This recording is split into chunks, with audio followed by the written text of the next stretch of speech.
মুতার যুদ্ধের ডাক এসেছে। আমার নবীজি বললেন, কারা কারা আছো? লাব্বাইক ইয়া রাসূলুল্লাহ। 3000 সাহাবী সামনে দাঁড়ায় গেলেন। আমার নবীজি বললেন, যায়েদ একটু আমার কাছে আসো। কাছে দাঁড় করায় দিলেন। জাফর আমার চাচাতো ভাই, আমার কাছে আসো। দাঁড় করায় দিলেন। আব্দুল্লাহ বিন রাওহা কোথায়? দাঁড় করায় দিলেন। মোট কয়জন হলো? বলেন কয়জন হলো? 3 জন। এই 3 জনকে দাঁড় করায় দিয়া আমার নবীজি সাহাবে কেরামকে লক্ষ্য করে বললেন, সাহাবীরা, আমি 1 নাম্বার যায়েদকে সেনাপতি বানালাম, 2 নাম্বার জাফরকে বানায় দিলাম, 3 নাম্বার আব্দুল্লাহ বিন রাওহাকে বানায় দিলাম। এই 3 জনের ভেতরে যদি 3 জনই দুনিয়া থেকে বিদায় নিয়ে নেয়, তোমাদের মধ্যে তোমরা একজন সেনাপতি নিযুক্ত করে নিবা। এই 3 সেনাপতির চেহারায় চরম হাসির চিত্র দেখতে পাচ্ছিল সাহাবে কেরাম। কিন্তু মুনাফিকরা মুনাফিকি করার জন্য পিছন দিক থেকে তাদেরকে সে ডাকলো, ডেকে বলছে, যায়েদ, জাফর, আব্দুল্লাহ, যুদ্ধে যেও না, 3 জনই মারা যাবে। কিন্তু সেনাপতি হয় একজন, কিন্তু এই যুদ্ধে সেনাপতি 3 জন, তোমরা 3 জনই মরে যাবে। এই 3 জন ব্যক্তি বলছে, মুনাফিকের বাচ্চারা, যতই ষড়যন্ত্র করো না কেন, আমরা 3 জন যুদ্ধে যেতেছি বাঁচার জন্য নয়, শহীদ হওয়ার জন্য। আমার নবীজি বলে ফেললেন, আব্দুল্লাহ, জাফর, যায়েদ, 3 জন তোমরা পরিবারের কাছ থেকে বিদায় নিয়ে আসো। যায়েদ বলছেন, ইয়া রাসূলুল্লাহ, আমি কোথায় যাব? আর আমার যাওয়ার জায়গা না, আমি এখান থেকে যুদ্ধে রওনা দিয়ে দেব। যায়েদ বিন হারিস যুদ্ধের ময়দানে রওনা দিয়ে দিলেন। জাফর বিন আবু তালিব বলছেন, ইয়া রাসূলুল্লাহ, আপনি যখন বলে ফেললেন পরিবারের কাছ থেকে বিদায় নিয়ে আসি, পরিবারের কাছে চলে গেলেন। সিরাত গ্রন্থে এসেছে, ঘরের মধ্যে ঢুকলেন, সন্তান 2টা নাবালক, 2 উরুতে রাখলেন, চুম্বন করলেন, আদর করলেন, স্নেহ দিলেন। সামনে স্ত্রীকে ডাক দিয়ে বলেন, স্ত্রী আমার সামনে আসো, সামনে বসায়া দিলেন। স্ত্রী হাত ধরে বলছেন, স্ত্রী আমার জন্য দোয়া করো, আমি মুতার যুদ্ধে যেতেছি, সেনাপতি নিযুক্ত হয়েছি, আমার জন্য দোয়া করো, আমি যেন শহীদের দরজা পেয়ে আমি যেন দুনিয়া থেকে বিদায় হতে পারি। আমার জন্য দোয়া করো, আমি যেন শহীদ হয়ে যাই।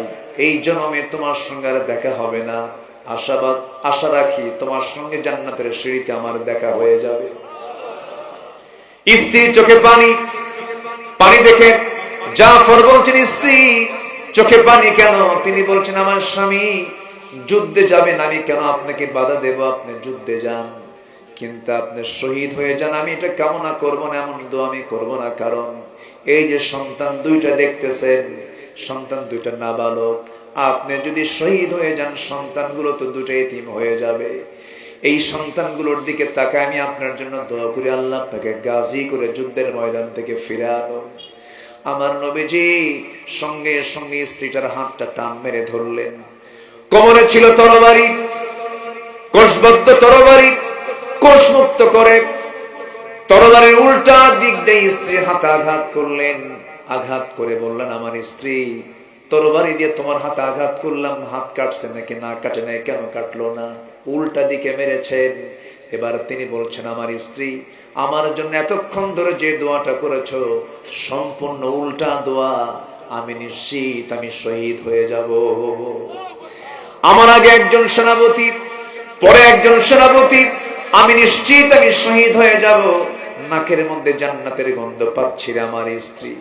এই কথা বলে ঘর থেকে একটা জোরে দৌড় মারলেন।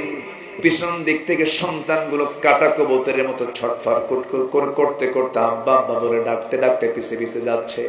ইতিহাসে লিখেছে, একটা বারের জন্য জাফর সন্তানদের দিকে ফিরে তাকান নাই। যুদ্ধে চলে গেছেন জাফর। আব্দুল্লাহ বিন রাওহা সবে মাত্র দুপুরবেলা বিয়ে করেছেন, বিকেল বেলা যুদ্ধের ডাক এসেছে। জাফর বিন আবু তালিব যুদ্ধে ঝাঁপিয়ে পড়লেন। আব্দুল্লাহ পরিবারের কাছ থেকে বিদায় নেওয়ার জন্য আসলেন। স্ত্রীর ঘরে প্রবেশ করলেন না। যে ঘরে স্ত্রী বসা আছি, রাতের বেলা বাসর ঘর হবে, সেই ঘরের সামনে গিয়া দরজার পিছন দিকের শিকলটা লাগায় দিলেন। লাগায় দিয়ে বউকে ডাক দিয়ে বলছে, বউ রে, দরজার উল্টা দিকে দাঁড়াও, এই দরজার খুলবে না, কারণ পিছন দিকে শিকলটা লাগায় দিয়েছি। ভিতরে যাব না আমি, মোহাব্বত পয়দা হবে, প্রেম নিবেদন হয়ে যাবে, দেরি হবে যুদ্ধের ময়দানে যেতে, আমার জন্য দোয়া করো, আমি যেন শহীদ হয়ে আল্লাহর জান্নাতে যেতে পারি। বউটা বলে, স্বামী আমার, এমন স্বামী গ্রহণ করলাম যে স্বামীকে আমি সচক্ষে দেখতে পারলাম না একবারও, দয়া করে একটু ভিতরে আসুন, একটাবার যেন চিনতে পারি। কেন? হাসরের ময়দানে অসংখ্য লোকের মাঝখান দিয়ে যেন আমি আপনাকে স্বামী হিসেবে শনাক্ত করতে পারি, এই জন্য আমি আপনাকে একটাবারের জন্য দেখতে চাই। আব্দুল্লাহ বলছেন, আমার স্ত্রী, আমি দুনিয়া থেকে বিদায় হয়ে যাব, তুমিও দুনিয়া থেকে বিদায় হয়ে যাবে। যদি আমার জীবনে তুমি আমার একমাত্র স্ত্রী থেকে যাও, তোমার জীবন আমি যদি একমাত্র স্বামী থেকে যাই, আমার আপনার পরিচয় করে দেওয়ার দায়িত্ব আমার আল্লাহ নিজে নিয়ে নিবে। ওই যে বিদায় নিলেন, বউটার সঙ্গে দেখাও করলেন না, যুদ্ধে ঝাঁপিয়ে পড়লেন। 1 নম্বর সেনাপতি শহীদ হলেন, 2 নম্বর সেনাপতি শহীদ হলেন, 3 নম্বর সেনাপতিও শহীদ হয়ে গেছেন। কাফেররা তার ডান হাতে মেরে দিয়েছে আঘাত, কালিমার ঝান্ডা বাম হাতে নিয়েছেন, বাম হাতে আঘাত করেছেন, 2 হাতের কর্তৃত অংশ দিয়া কোন মতো কালিমার ঝান্ডা মুখের মধ্যে তুলে নিয়েছেন। কাফেররা তার মাথায় আঘাত করেছে, গর্দান বরাবর আঘাত করেছে, মস্তক ছিটকে পড়ে গেছে, কিন্তু দুনিয়া থেকে বিদায় নিয়েছেন আব্দুল্লাহ, কালিমার ঝান্ডা জমিনে ফেলতে দেন নাই, উঁচু করে ধরে আছেন কামড় মেরে। পরবর্তী সেনাপতি, 4 নম্বর সেনাপতি খালিদ সাইফুল্লাহ খালিদ বিন ওয়ালিদ রাদিয়াল্লাহু তাআলা দূর থেকে লক্ষ্য করছেন কালিমার ঝান্ডা কে যেন ধরে আছে।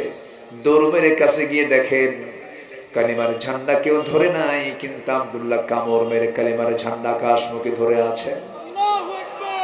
সামনে গেলেন, কালিমার ঝান্ডা হাতের মধ্যে নেন, এমন শক্ত করে কামড় মেরে ধরে আছেন, মাথা সহ চলে আসে, কানের মধ্যে মুখ ঢুকায় বলছেন, ভাই আব্দুল্লাহ, আমি খালিদ বিন ওয়ালিদ, আমি 4র্থ নম্বর সেনাপতি, আমি কালিমার ঝান্ডা হাতের মধ্যে নিতে এসেছি। মুখটা ফাঁকা হয়ে গেছে, কালিমার ঝান্ডা হাতের মধ্যে নিলেন। 3000 সৈন্য নিয়ে 1 লক্ষ সৈন্যের মোকাবেলা করতে গিয়া খালিদ বিন ওয়ালিদ প্রথমে কৌশল করলেন, 3000 সৈন্য নিয়ে এত জোরে ঘোড়া দাবড়ায় দিলেন বালুর ময়দান, গোটা বালুর ময়দান বালু দিয়ে চতুর্দিকে অন্ধকার হয়ে গেছে। খুরের আঘাতে যুদ্ধ শুরু হয়ে গেছে। সেই যুদ্ধে খালিদ বিন ওয়ালিদ তিনি একাই, 1টা নয় 2টা নয় 8টা তরবারি ভেঙে চুরমার করেছে। যুদ্ধে বিজয়ে চলে এলো খালিদ বিন ওয়ালিদ, কালিমার ঝান্ডা বিজয়ী বেশে মদিনার দিকে রওনা করলেন। নবীর সামনে দাঁড়িয়ে গেছেন, নবী আমার কান্দেন, কলিজার টুকরা জায়েদ নাই। জায়েদের বাড়িতে গিয়ে বলছে, ওসামার মা, আমার জায়েদ তো দুনিয়া থেকে বিদায় নিয়েছে, আমি নিজের চোখে দেখতে পাচ্ছি আমার জায়েদ বিন হারিস জান্নাতের পাখি হয়ে জান্নাতের মধ্যে উড়ে বেড়াতেছে। চাচাতো ভাই জাফর বিন আবু তালিবের বাড়ির মধ্যে ঢুকলেন,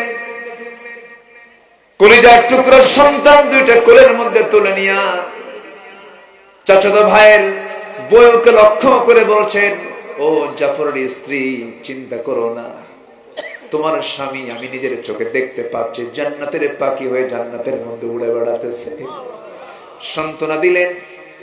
আমার নবীজির সামনে দাঁড়ানো খালিদ বিন ওয়ালিদ কালিমার ঝান্ডা বিজয়ী বেশে নবীর সামনে হাজির করলেন। আমার নবীজি দেখলেন, কিচ্ছু না বলে সবার আগে বললেন, ও খালিদ বিন ওয়ালিদ, যুদ্ধে জয় হয়েছে না পরাজয় হয়েছে, এই সংবাদ আমাকে জানানোর আগে আমাকে জানিয়ে দাও, আমার সাহাবীগুলো ঠিক মতো নামাজ আদায় করেছে কিনা। আল্লাহু আকবার বলে।